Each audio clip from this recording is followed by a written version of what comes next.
Everyone, সবাইকে happy new year. সবার নতুন বছর খুব খুব ভালো কাটুক। তো আজকে নতুন বছরের প্রথম ভিডিওটা ভাবলাম আমি আমার এই বাগান থেকেই শুরু করি।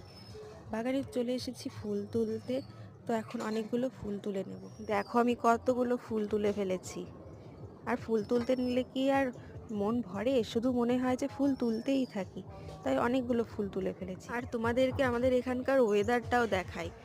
দেখো চারিদিকটা তেমন কুয়াশা নেই, কিন্তু খুবই হাওয়া বইছিল আর খুবই ঠান্ডা। আর এখানে তো দুদিন ধরে রোদই নেই, আজকেও মনে হচ্ছে না রোদ উঠবে। তারপর আমি আমার গোপুসোনাকে ঘুম থেকে জাগিয়ে তাকে হ্যাপি নিউ ইয়ার উইশ করে বাসি জামা কাপড় ছাড়িয়ে গা হাত পা মুছিয়ে নতুন জামা পরিয়ে দিলাম। বছরের শুরুতে নতুন জামা পরবে না তাই কখনো হয়? নতুন জামা পরে গোপুসোনাকে কেমন লাগছে প্লিজ কমেন্টে জানিও। সো আজকের মতো বাই, দেখা হচ্ছে নেক্সট কোনো মিনি ব্লগে।